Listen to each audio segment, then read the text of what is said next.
Shalom, selamat pagi buat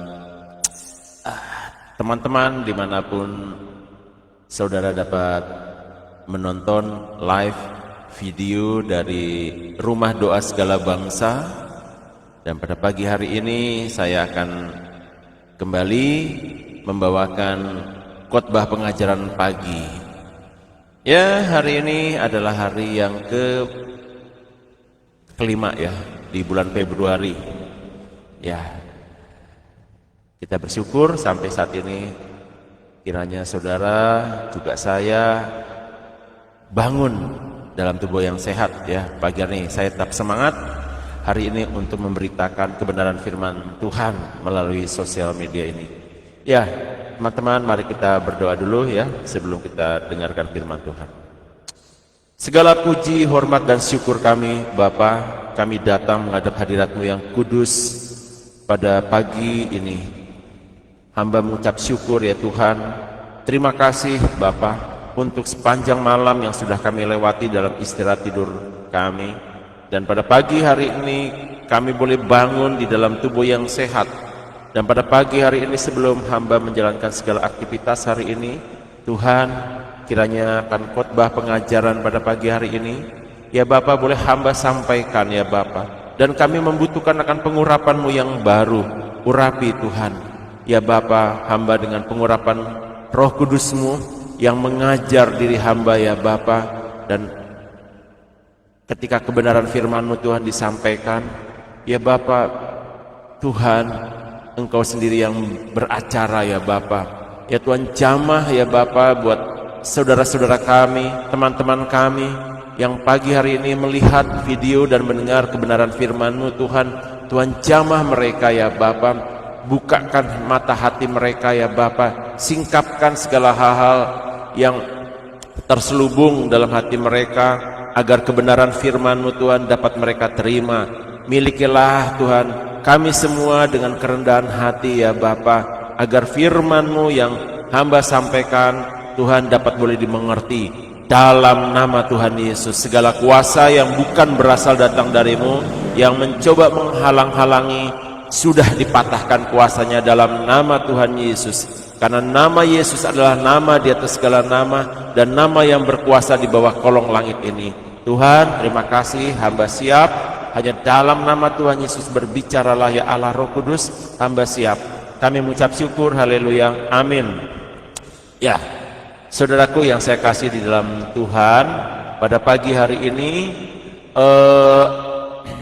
saya begitu semangat sekali bagaimana Injil harus diberitakan, Injil harus didengar ya, kabar sukacita, kabar gembira ini harus didengar.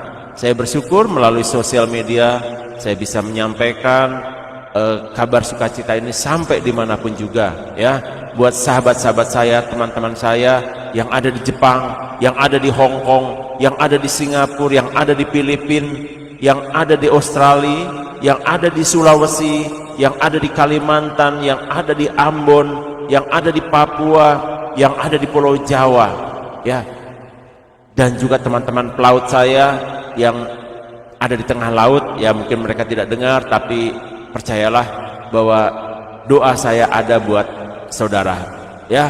Mari saudara siapkan hati kita untuk mendengar kebenaran firman pada pagi hari ini.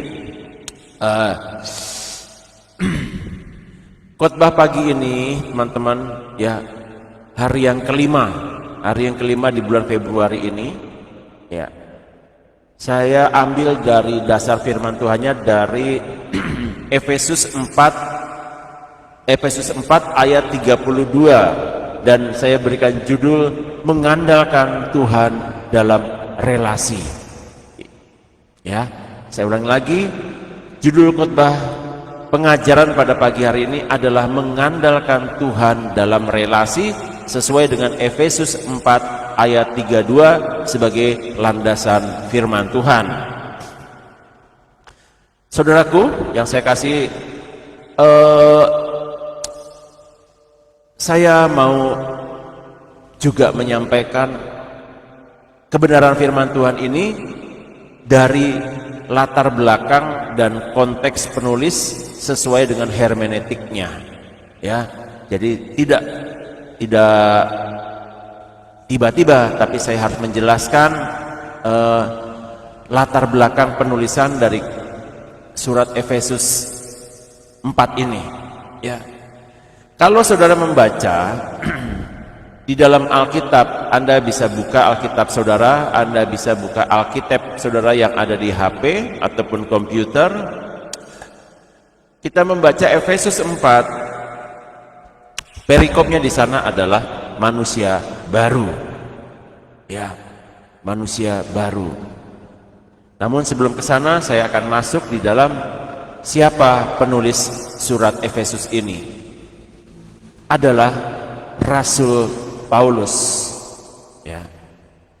Penulis suratnya adalah Rasul Paulus, di mana peranan Paulus adalah seorang rasul yang memiliki mandat, ya, yang memiliki mandat khusus untuk apa, saudaraku? Untuk menyatukan orang Yahudi dan orang non-Yahudi dalam satu tubuh Kristus. Ya, ia berperan untuk apa? Peranan penulis, peranan Paulus ini, peranan Rasul Paulus ini, di mana dia berperan untuk meruntuhkan tembok pemisah, tradisi kebencian etnis melalui pengajaran tentang kasih karunia, di mana saya katakan tadi apa? Sebagai berperan untuk meruntuhkan tembok pemisah, ya, tradisi kebencian etnis. Bagaimana orang Yahudi dan orang non-Yahudi? Karena orang Yahudi mengatakan keselamatan itu hanya untuk dia, tetapi bagaimana keselamatan itu bisa datang kepada orang Yahudi? Karena orang Yahudi tidak menerima keselamatan itu, menolak keselamatan itu di dalam Yesus Kristus. Maka, ya, Rasul Paulus punya kepentingan agar tembok pemisah ini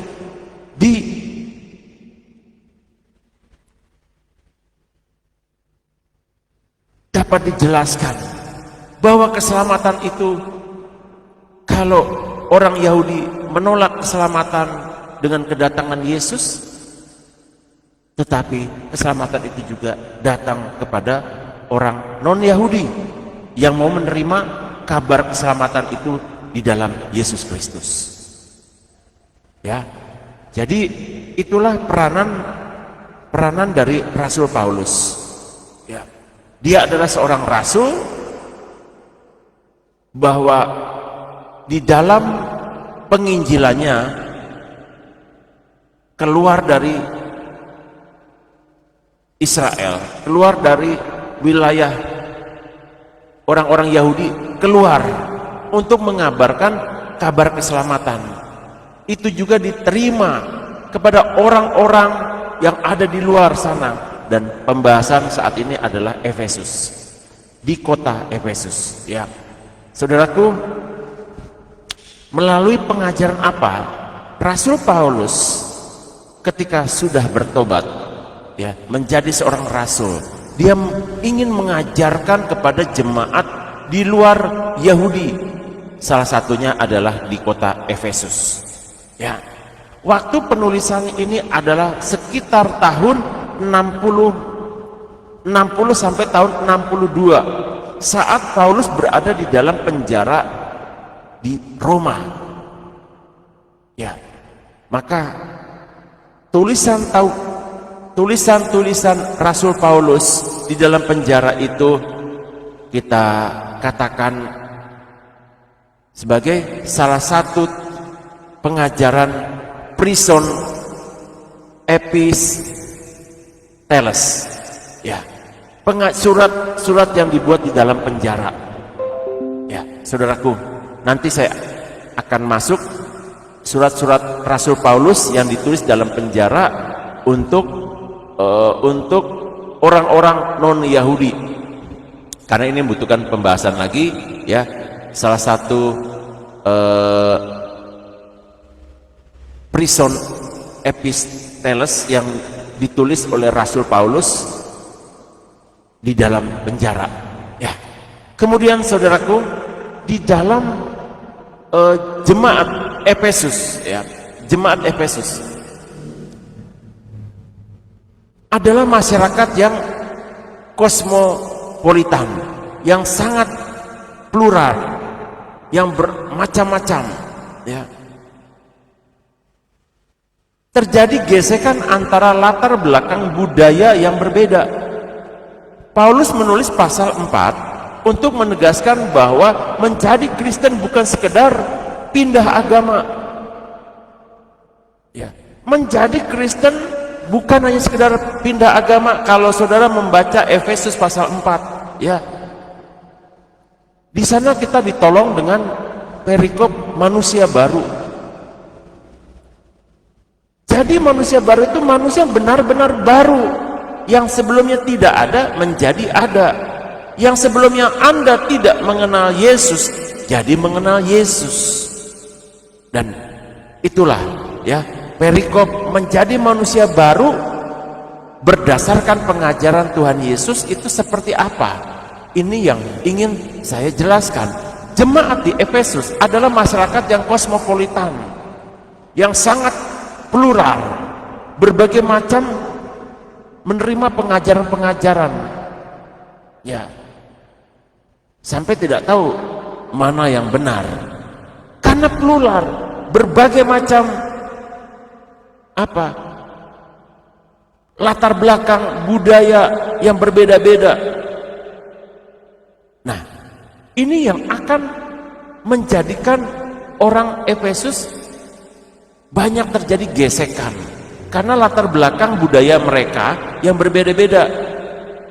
Orang-orang di luar Yahudi yang ada di kota Efesus, ya, Paulus menulis pasal 4 untuk menegaskan bahwa Kristen, ya, kekristenan bukan sekedar pindah agama, tetapi perubahan hakikat, metanoia, perubahan hakikat, saudara, ya, perubahan hakikat, ya. Bukan hanya sekedar pindah agama, tetapi sungguh mengenal, saudaraku, mengenal kekristenan itu, yang sebelumnya Anda tidak mengenal menjadi mengenal, ya, yang sebelumnya saudara tidak memiliki Yesus jadi memiliki Yesus, ya. Ini yang diajarkan oleh Rasul Paulus kepada jemaat di Efesus. Manusia lama saudara dan saya yang belum mengenal Yesus itu adalah menjadi manusia-manusia lama. Tetapi ketika mengenal Yesus sudah menjadi manusia baru, ya. Manusia lama itu penuh dengan kepahitan, ya. Manusia baru harus menyerupai Allah, ya. Oke, itu sebagai pembukaan saya. Saudaraku, mari kita masuk di dalam naskah khotbah pagi ini adalah mengandalkan Tuhan di dalam relasi saudara dan juga relasi saya kepada Tuhan Yesus, ya. Di tahun 2026, saudaraku, yang kita jalani sekarang sudah hari yang kelima di bulan Februari tahun 2026. Sesungguhnya kita ini suka tidak suka harus kita mengakui bahwa kita ekonomi Indonesia, ekonomi bangsa-bangsa juga sedang tidak baik-baik saja. Satu, memang tidak baik kondisinya saat ini. Ya. Kalau saudara sebagai seorang pedagang, sama seperti saya juga sebagai seorang pedagang, ya, itu bisa langsung terasa, ya. Kalau dagangan kita tidak dibeli, kalau dagangan kita kurang peminatnya untuk hari ini. Nah, itu akan terasa. Ya, karena ekonomi sedang lesu.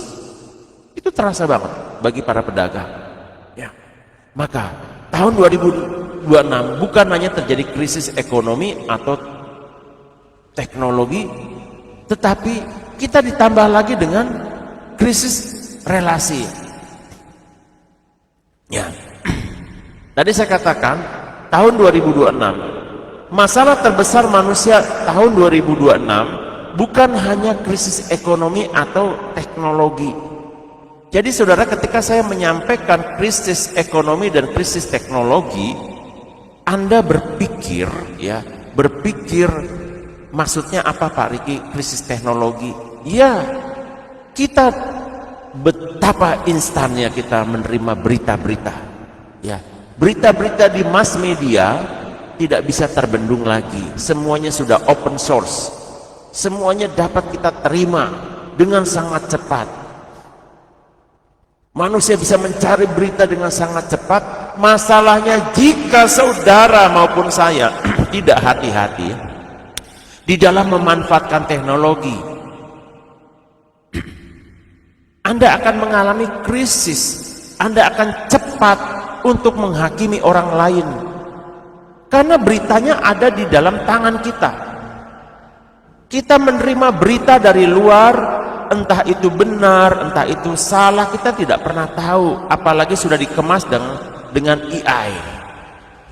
Ya, apapun yang buruk bisa kita ubah menjadi bagus karena bantuan teknologi AI.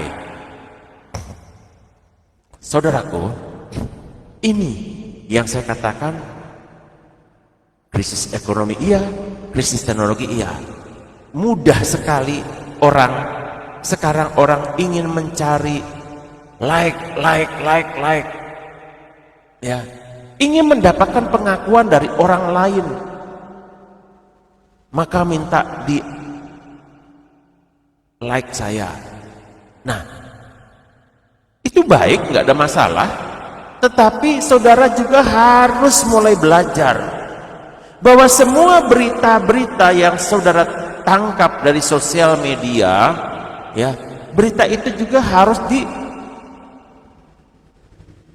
check and recheck, ya, apakah benar ataukah hoax. Nah, ini terjadi krisis yang demikian, saudaraku. Maka orang hanya dengan tidak di like sama orang lain, atau orang terlalu kepo untuk ngurusin orang lain, ini juga saudara akan terjadi krisis. Ketika saudara tidak di like oleh orang lain, Anda marah. Ya, tidak perlu terjadi seperti ini, saudaraku. Mari, ya, kita masuk, melainkan krisis yang terjadi adalah krisis relasi kita dengan Tuhan kita, krisis relasi kita sesama manusia. Ya, hubungan horizontal aja sudah terjadi krisis ekonomi, di mana manusia dengan manusia berjuang keras agar ekonominya dapat dipulihkan. Ya, ditambah lagi dengan krisis teknologi. Tetapi yang saya ingin bahas adalah kita juga suka tidak suka mengalami krisis relasi dengan keluargamu, relasi dengan istrimu, relasi dengan suamimu, relasi dengan anak-anakmu, relasi dengan orang di kantor. Ya, relasi dengan orang di kantor kalau Anda yang bekerja sekuler di kantor. Relasi dengan tetangga-tetanggamu. Saudaraku, itu namanya manusia, ya, yang relasinya suka tidak suka, relasinya ini yang diperbaiki. Ya, kita hidup di zaman yang sangat mudah tersinggung. Percaya tidak? Ya, karena ketika kita kita ingin coba membangun relasi dengan orang lain, itu baik. Tetapi ya, adalah budaya yang kita coba paksakan di dalam teknologi. Karena kita memberikan informasi apapun, mungkin saja saudara kita bisa melakukan kesombongan. Ya, Anda yang pergi ke luar negeri itu baik, tetapi menjadi tidak baik ketika Anda sedang menunjukkan, oh saya tiket. Banyak saudaraku di sosial media, dia menjadi orang-orang yang kaget, baru pergi ke sebuah daerah ditunjukkan saya terbang ke daerah ini, saya terbang ke daerah ini, bahkan tiketnya dipoto, diposting. Ini adalah bentuk kesombongan saudaraku yang mengakibatkan orang lain melihat ada rasa kecemburuan. Akhirnya boro-boro mau ngucapin like. Ini jangan seperti ini saudaraku, ya, kurang baik. Ya, kalau ekonomi Anda sedang baik-baik saja dan memiliki kesempatan untuk pergi keluar, ya, mau kemana saja, ya bersyukur saja. Tapi tidak perlu diposting-posting di sosial media. Karena yang melihat itu tidak semuanya sama frekuensinya dengan saudara. Anda juga harus menjaga relasi ini. Anda mungkin saja terjadi krisis relasi, membutuhkan pengakuan dari orang lain. Bisa saja terjadi, padahal maksud Anda tidak seperti itu, bukan? Ya, di dalam kita mudah tersinggung. Ya, hati kita panas kalau kita tidak di like. Hati kita panas kalau tidak dikomentarin. Atau orang lain yang membuat komentar terhadap saudara yang tidak baik. Jadi ini seperti pisau, ya, bermata dua. Terkadang di like salah, tidak di like salah. Sebenarnya di like juga baik, asal diikuti dengan komentar yang baik. Ya, ini di mana-mana saudaraku terjadi krisis relasi, ya, minta pengakuan diri di sosial media. Itu yang saya katakan krisis relasi. Karena Anda tidak mendapatkan relasi yang baik dengan tetanggamu, dengan sekitarmu, keluargamu, atau suamimu, anak-anakmu, maka Anda mengeksplor diri saudara di sosial media. Celakanya bukan kebaikan yang didapat, tapi cemooh yang didapat. Nah, mari kita belajar saudaraku. Ya, mari kita belajar. Di dalam Efesus 4 ayat 32 dikatakan manusia baru. Saya ingin coba membacakan supaya tidak gagal paham. Sebab itu, ini suratnya Rasul Paulus kepada jemaat di Efesus. Sebab itu kukatakan dan kutegaskan ini kepadamu di dalam Tuhan, jangan hidup lagi seperti orang-orang yang tidak mengenal Allah dengan pikirannya yang sia-sia. Ayat 18, dan pengertiannya yang gelap, jauh dari hidup yang berasal dari Allah, karena kebodohan yang ada di dalam mereka dan karena kekerasan hati mereka. Perasaan mereka telah tumpul sehingga mereka menyerahkan diri kepada hawa nafsu dan dengan serakah mengerjakan segala macam perbuatan cemar. Ayat yang ke-20, tetapi bukan dengan demikian kamu belajar mengenal Kristus, karena kamu telah mendengar tentang Dia dan menerima pengajaran di dalam Dia menurut kebenaran yang nyata dalam Yesus, yaitu bahwa kamu berhubung dengan kehidupan kamu yang dahulu harus menanggalkan manusia lama yang menemui kebinasaan oleh nafsunya yang menyesatkan, supaya kamu dibaharui di dalam roh dan pikiranmu. Ayat 24, dan mengenakan manusia baru yang telah diciptakan menurut kehendak Allah di dalam kebenaran dan kekudusan yang sesungguhnya. Karena itu buanglah dusta dan berkatalah benar seorang kepada yang lain, karena kita adalah sesama anggota. Apabila kamu menjadi marah, janganlah berbuat dosa. Janganlah matahari terbenam sebelum padam kemarahanmu, dan janganlah beri kesempatan kepada iblis.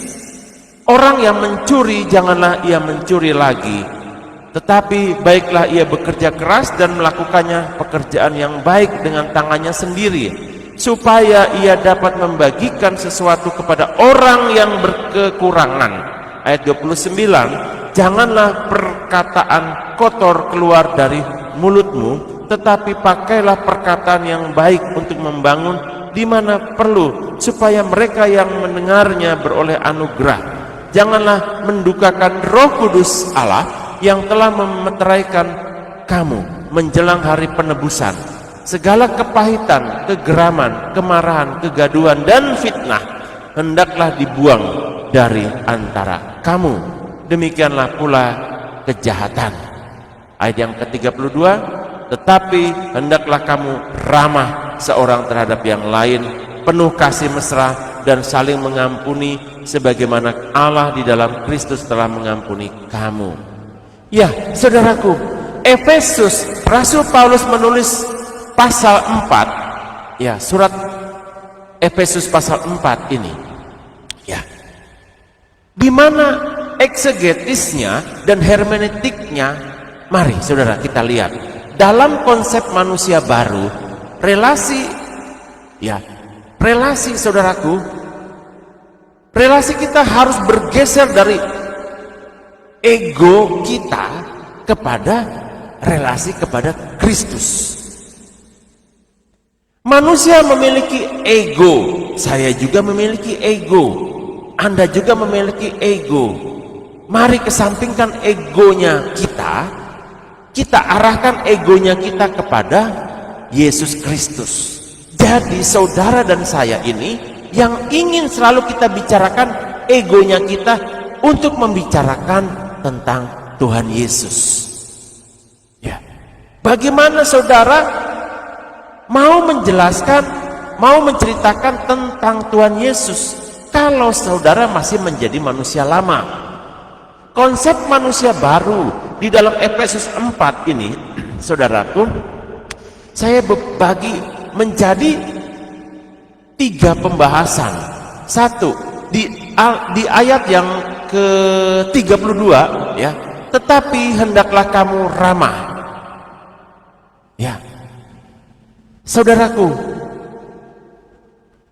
tetapi bahasa aslinya, bahasa Yunaninya, tetapi hendaklah kamu ramah seorang terhadap yang lain. Ini maksudnya apa, saudaraku? Ya. Di dalam bahasa Ibrani ataupun di dalam bahasa Yunani, keramahan dan kasih, ya, adalah bahasa Yunaninya adalah eus plan sonoi, eus plan sonoi. Ya, itu dan apa kristoi. Ya. Jadi keramahan dan kasih mesra. Keramahan dan kasih mesra yang diajarkan Tuhan Yesus kepada saudara dan saya. Menurut bahasa Ibrani dan bahasa Yunaninya adalah kristoi dan eus plan soinoi. Jadi yang dibicarakan adalah tetapi hendaklah kamu ramah. Artinya apa? Kata eus plan sonoi secara harafiah berarti memiliki usus yang baik. Ya.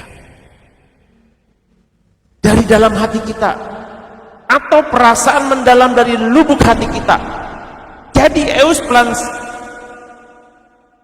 plan sonoi secara harafiah memiliki di dalam organ tubuh kita ini, ya, organ tubuh kita ini atau perasaan yang mendalam dari lubuk hati kita ini,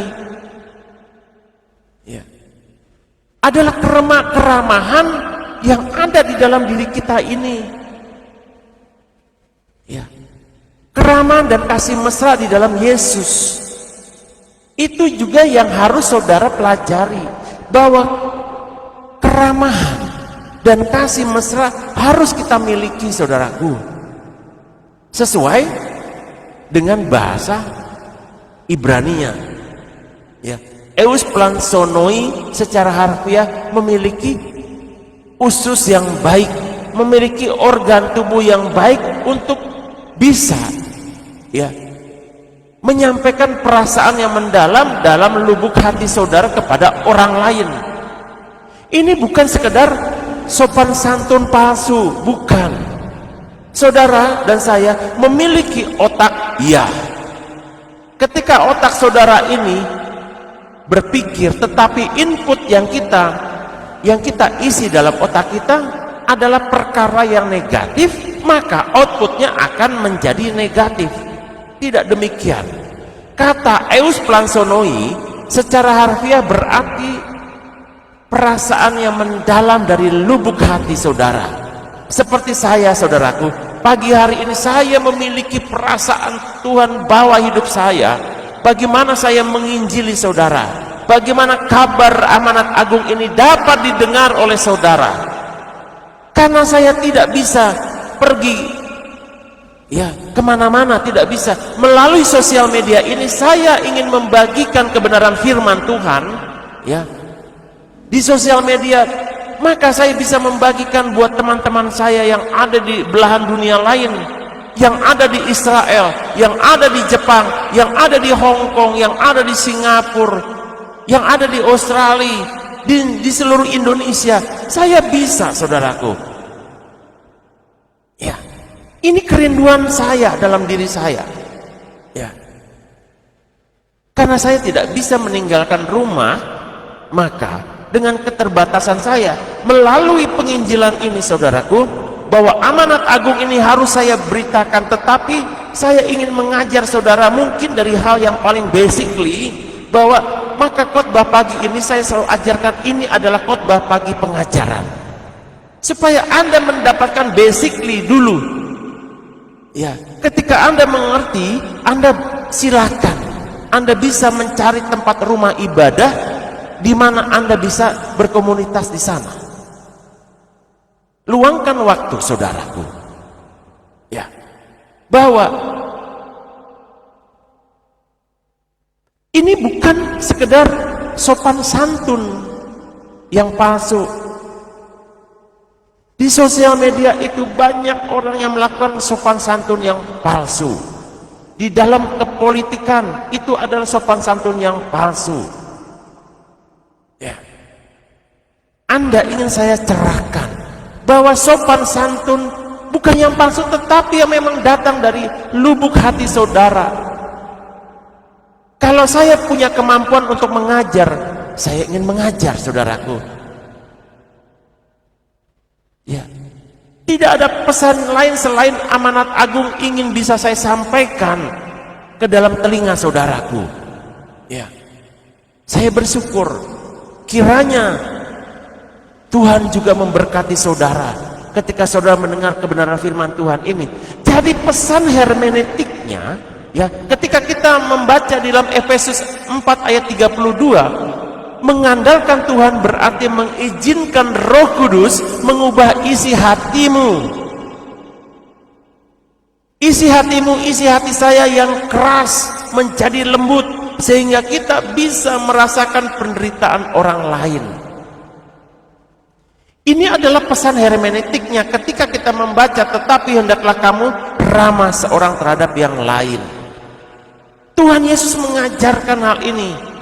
Pengajaran kekristenan, pengajaran adalah pengajaran kasih, saudaraku. Ini yang membedakan pengajaran Tuhan Yesus dengan pengajaran-pengajaran di luar sana. Ya. Ini yang membedakan pengajaran Kristus dengan pengajaran orang Yahudi. Sekalipun Yesus adalah keturunan orang Yahudi.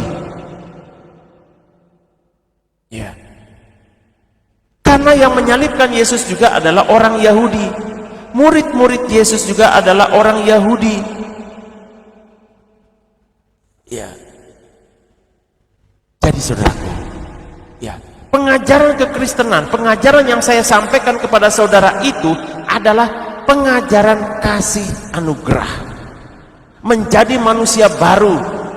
Yesus yang mengajarkan itu, dan saya sebagai hamba Tuhan juga mau menyampaikan, saya memang tidak sempurna saudaraku, tetapi kiranya kuasa Roh Kudus-Mu ada di dalam hati saudara, yang membuat saudara tercelik mata hati saudara, akhirnya saudara mengerti pesan hermeneutiknya ini apa. Mengandalkan Tuhan, Anda dan saya harus mengandalkan Tuhan, berarti mengizinkan Roh Kudus itu masuk di dalam diri saudara dan saya. Jadi rohnya manusia ini diintervensi oleh Roh Kudus, oleh rohnya Allah, agar roh manusia ini menjadi dibenarkan. Isi hati kita yang keras menjadi diubahkan menjadi lembut, sehingga kita bisa merasakan penderitaan orang lain saudaraku. Ya, ini harus saudaraku, sampai kapan selamanya saudaraku. Milikilah saudara, mari kita belajar. Ya, saudara yang memiliki hati yang sangat keras, yang mudah tersinggung karena permasalahan keluargamu, karena permasalahan anak-anakmu, karena permasalahan pekerjaanmu, itu yang menjadikan saudara menjadi keras. Apakah bisa diubahkan? Bisa saudaraku.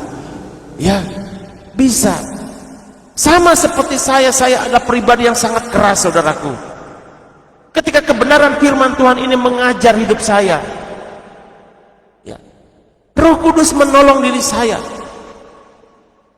Ya, apa yang saya mengerti saudaraku, saya ingin ajarkan, saya ingin sampaikan dengan mengeksegesis dan pesan hermeneutiknya apa. Ketika saya membaca firman Tuhan, ini apa? Ya, kelemahan dan kasih mesra itu bukan kelemahan kita, bukan kasih mesra kita, tetapi kasih keramahan dan kasih mesranya Yesus saudaraku. Untuk orang-orang Yahudi yang belum mengenal kasih anugerah, mereka adalah orang-orang yang keras. Orang-orang Yahudi itu orang-orang yang keras karena mereka ditempa ya dengan penderitaan hidup. Orang Yahudi menjadi keras saudaraku, ya, karena hidupnya ada di dalam penjajahan kekaisaran Romawi.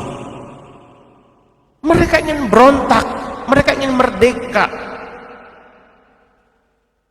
Mereka membutuhkan Isa Al-Masih di dalam artian fisik untuk membebaskan orang Yahudi ini dari penjajahan Roma. Mereka membutuhkan Isa Al-Masih di dalam pengertian ini.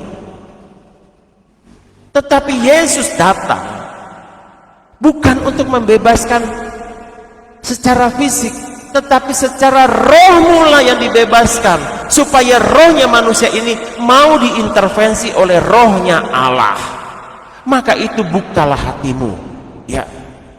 Ketika saudara sudah menerima, menghadirkan Roh Kudus di dalam hidup saudara dan saya, maka saudara akan menjadi manusia baru yang memiliki keramahan dan kasih mesra terhadap sesama, terhadap penderitaan orang lain. Kemudian di ayat berikutnya, tetapi hendaklah kamu ramah seorang terhadap yang lain, penuh kasih mesra dan saling mengampuni. Saling mengampuni di dalam bahasa Yunaninya adalah kairosomenoi. Ya, saling mengampuni. Di dalam terjemahan aslinya adalah karisomenoi. Karisomenoi itu adalah saling mengampuni. Itu adalah terjemahan dari bahasa Yunani, bahasa aslinya. Saling mengampuni. Maksudnya apa? Jadi Rasul Paulus menulis dengan bahasa Yunani yang artinya saling mengampuni. Karisomenoi. Kata asli yang digunakan adalah karisomenoi yang berasal dari akar kata karis, anugerah, yang artinya anugerah. Ketika saudara dan saya mendapatkan kasih anugerah, bahwa saudara bisa bernafas, saya bisa bernapas, maka saya bisa berkata-kata. Kita itu sesungguhnya mendapatkan kairos, mendapatkan anugerahnya Tuhan, mendapatkan kairosnya Tuhan. Artinya mengampuni bukan karena orang itu layak diampuni, tetapi karena kita memberikan anugerah, ya. Tetapi karena kita memberikan anugerah kepada mereka, seperti Tuhan memberikan kasih anugerahnya kepada saya maupun saudara dengan diberikan nafas kehidupan, masih bisa bernafas. Itu adalah kairosnya Tuhan. Sekarang apa yang sudah kita terima? Karis, anugerah yang sudah kita terima. Ya, kita juga harus berikan kepada orang lain. Saling mengampuni. Itu maksudnya, saudaraku. Ya, tetapi karena kita memberikan anugerah kepada mereka, jadi manusia juga memberikan anugerah dengan mengampuni. Maka orang Kristen memiliki doa Bapa kami. Bapa kami yang ada di surga, dimuliakanlah namamu, datanglah kerajaanmu, jadilah kehendakmu di bumi seperti di surga. Ampunilah akan kesalahan kami, seperti kami mau mengampuni orang yang bersalah kepada kami. Ketika Tuhan mau mengampuni dosa kita, maka kita juga selayaknya harus mengampuni dosa orang lain yang bersalah kepadamu.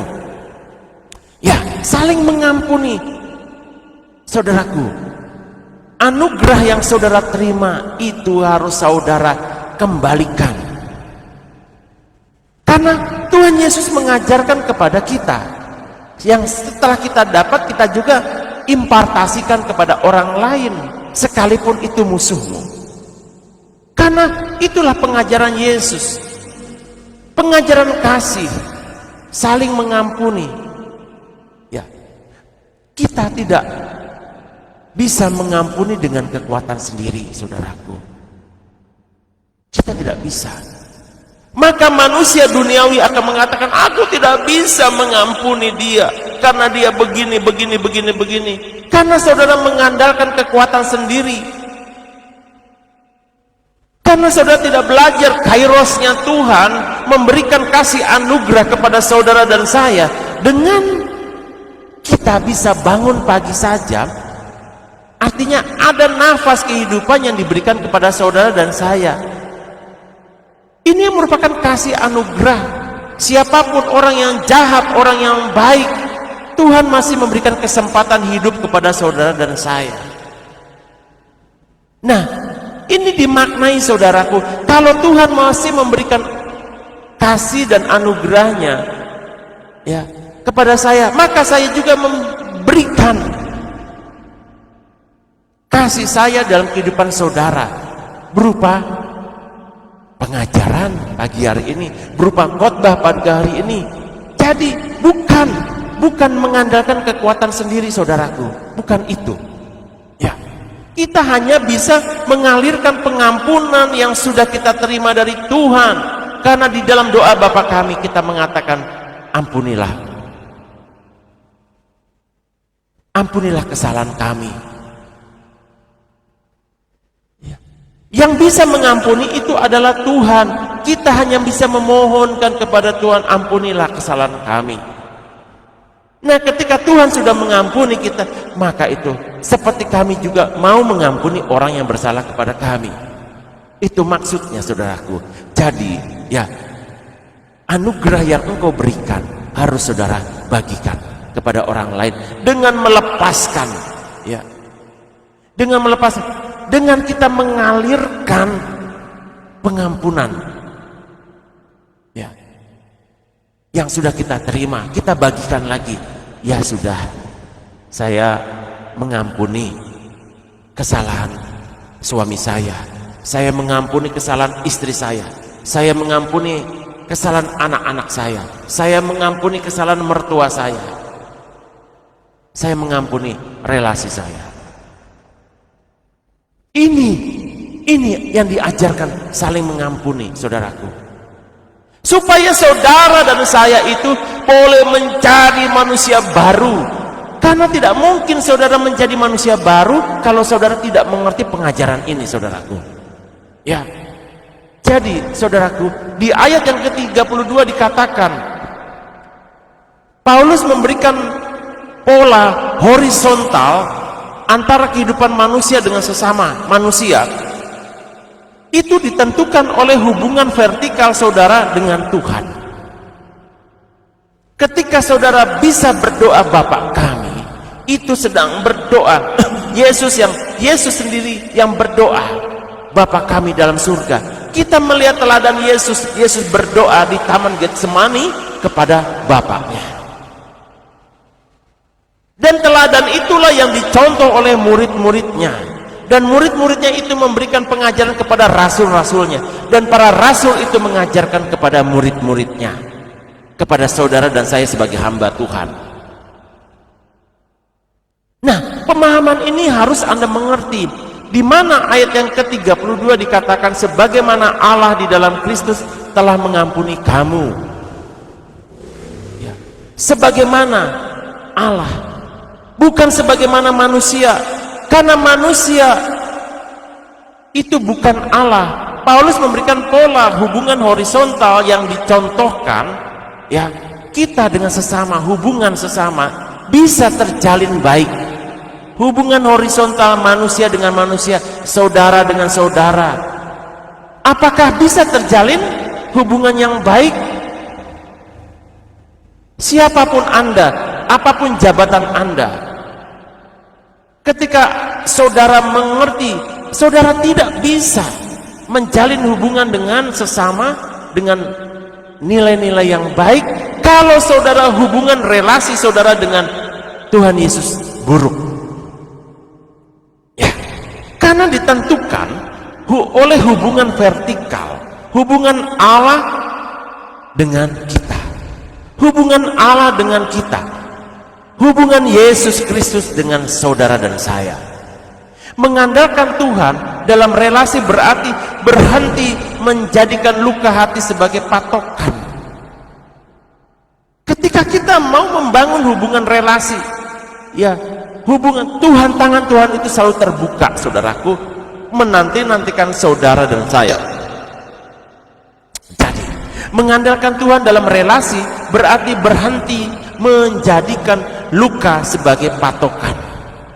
Saya punya masa lalu juga tidak baik, saudaraku. Mungkin saudara juga memiliki masa lalu yang tidak baik. Itu bukan menjadi patokan saudara menjadi manusia baru.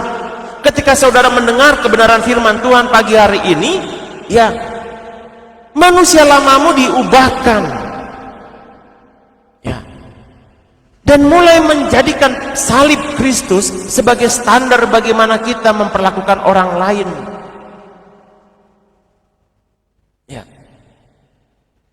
Orang Kristen yang takut akan Tuhan, orang Kristen dengan pertobatan, dia melihat salib Yesus. Saudaraku, semuanya sudah diselesaikan, sudah dibayar lunas, dosa-dosamu sudah dibayar lunas, saudaraku. Ketika saudara datang kepada Yesus, ketika namamu sudah diserahkan ke dalam nama Yesus, ketika namamu sudah dibaptis, ditenggelamkan di dalam kematian Tuhan Yesus, Anda mengerti?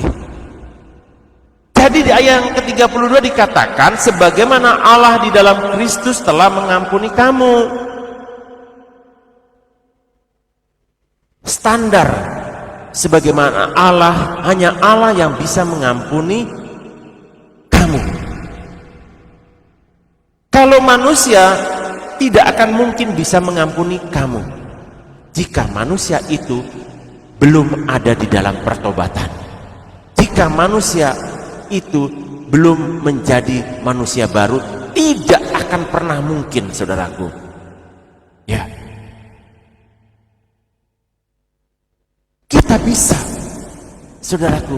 Mari manusia baru. Ini nggak gampang, tapi bukan berarti tidak bisa. Ketika saudara mendengar firman Tuhan pagi hari ini yang saya sampaikan, yang perlu saudara dengar adalah kebenaran firman Tuhan. Bukan saudara melihat diri saya. Saya tidak sempurna, ya. Tetapi firman Tuhan yang saya sampaikan pagi hari ini untuk saudara, itu adalah sempurna, saudaraku. Pesan moral dan aplikasi di tahun 2026 apa, saudaraku? Bagi orang percaya, saudara orang percaya, saudara juga pembelajar firman, saya ingin mengatakan, ya, pesan moral di tahun 2026, belajarlah firman. Tidak ada gunanya jika kita masih menyimpan dendam, saudaraku. Ketika saudara belajar firman Tuhan seperti saya sedang belajar firman Tuhan ini, saya ingin mengatakan, belajar firman Tuhan tidak ada gunanya jika kita masih menyimpan dendam. Wah, ayo saudaraku, saya pun demikian. Saya juga mau melepaskan pengampunan. Karena saya belajar firman Tuhan, saudaraku. Relasi yang sehat adalah bukti nyata bahwa kita sedang bertumbuh menjadi manusia baru. Relasi yang sehat adalah relasi saudara terhadap Allahmu. Relasi saya bersama Tuhan Yesus. Relasi saudara bersama Tuhan Yesus. Ketika saudara menjadikan Tuhan Yesus sebagai patokan, saudara akan diajar. Saudara akan dijadikan manusia baru. Manusia lamamu akan hilang, menjadi manusia baru berdasarkan firman Tuhan. Ya. Jadi tidak ada gunanya kalau saudara belajar firman tetapi saudara tidak bisa mengampuni, masih menyimpan dendam terhadap orang lain. Ya, percuma, saudaraku. Sekalipun itu hamba Tuhan, kalau masih menyimpan kepahitan, dendam kepada orang lain, percuma. Karena firman Tuhan yang berbicara. Karena jelas, kalau kita menjadi pengikut Yesus, kita harus meneladani apa yang dikatakan Yesus. Di ayat yang ke-32, sebagaimana Allah di dalam Kristus telah mengampuni kamu. Semua perkara-perkara yang kudus itu adalah perkara yang datangnya dari Allah Bapa, dari Yesus. Mengandalkan Tuhan saat terluka. Tahun 2026, media sosial memudahkan kita untuk membenci orang, betul nggak? Ya. Media. Saya melakukan uji coba, saudaraku. Saya melakukan uji coba di TikTok. Ya, gini-gini saya juga update di TikTok, saudaraku. Tapi saya sedang melakukan pengujian. Ternyata saya bisa di TikTok. Follower saya banyak, saudaraku. Karena saya melakukan edukasi pengajaran pelaut menjawab. Karena saya seorang pelaut, keilmuan saya yang saya mengerti itu yang saya bagikan, edukasi pelaut, edukasi untuk pelaut dan yang bukan pelaut. Wah, follower saya banyak karena mereka tidak bisa mencuri apa yang saya miliki. Keilmuan saya dalam dunia kepelautan itu yang saya ajarkan, pengalaman saya dalam dunia kepelautan itu yang saya bagikan. Nah, follower saya banyak, saudaraku. Tetapi juga ada orang yang merasa iri. Ya, orang yang merasa iri artinya orang tersebut tidak memiliki kemampuan seperti saya mengajar. Jadi saya melihat, orang ini tidak bisa diajar. Orang ini tidak bisa. Karena hatinya penuh kepahitan. Saya nggak tahu itu masalah mereka. Tetapi saya katakan saya sedang melakukan uji coba di TikTok. Ya, di sosial media follower saya banyak, saudaraku. Pelaut mengajar itu saya. Ya, ada banyak, saudaraku. Tetapi di sosial media kita bisa juga mendapatkan kata-kata yang tidak baik. Maka itu saudaraku, menjadi manusia baru harus dari diri kita sendiri. Kita mengerti apa yang Tuhan Yesus ajarkan, mengandalkan Tuhan saat terluka. Tahun 2026 saya katakan, media sosial memudahkan kita membenci orang karena ada di dalam genggaman tangan kita. Kita mau like, kita mau komen, kita mau share, ya, kita mau simpan, ya. Hentikan, ketikan jarimu yang penuh amarah dan mulailah berlutut meminta kekuatan Tuhan untuk mengampuni. Saudaraku, ketika saudara lagi marah, jangan pegang-pegang HP. Ya, ini hanya nasihat saudaraku. Yang ketiga, karakter di atas konten. Jangan hanya sibuk belajar doktrin, tetapi abaikan karakter. Manusia baru dikenal lewat bagaimana dia merespon konflik. Saudaraku, di dalam sebuah komunitas, ya, di dalam sebuah komunitas, apapun namanya komunitas, ya, kita akan melihat di dalam komunitas pasti ada konflik. Itu banyak saudaraku, tidak masalah, karena dengan adanya konflik itu kita menjadi dewasa. Tetapi di dalam konflik itu kita juga bisa melihat orang lain, bagaimana orang lain itu menyelesaikan konflik. Jika ada sebuah masalah dan masalah itu terkena kepada teman kita, bagaimana dia bisa merespon? Apakah mereka bisa duduk bareng bersama untuk membahas masalah konflik yang ada?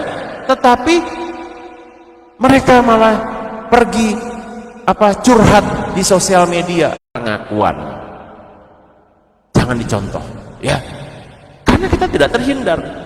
Yang menjengkelkan dengan kekuatan kita sendiri, nonsen saudaraku. Kita butuh pasokan kasih dari Sang Pemberi Kasih, yaitu Yesus. Saya juga belajar saudaraku. Mari kita sama-sama belajar. Sebagai closing statement di tahun 2026, mungkin mengajarkan Anda untuk membalas kejahatan dengan kejahatan atau mengisolasi diri dari luka. Namun Kristus Yesus memanggil Anda juga saya untuk menjadi agen manusia baru. Saya seperti ini mau saudara menjadi agen manusia baru. Jangan andalkan perasaanmu, ya, yang labil untuk mengampuni. Andalkanlah Kristus yang telah mengampunimu terlebih dahulu. Jadilah pribadi ramah, bukan karena dunia itu baik kepada saudara, tetapi karena Tuhanmu sangat baik. Biarlah kasihmu menjadi bukti yang paling kuat bahwa Kristus hidup. Seperti dalam tulisan surat Paulus kepada jemaat di Efesus, ya Bapa, Efesus 4 ayat yang ke-32. Tuhan, kami tidak mampu Tuhan, ya Bapa, di dalam mengandalkan diri sendiri untuk mengampuni sesama kami, ya Bapa. Namun kami mau Tuhan, bahwa pimpinlah hidup kami, pimpinlah akan teman-teman kami, ya Bapa. Jamah intervensi mereka semuanya Tuhan, dengan kuasa Roh Kudus-Mu yang tidak terbatas.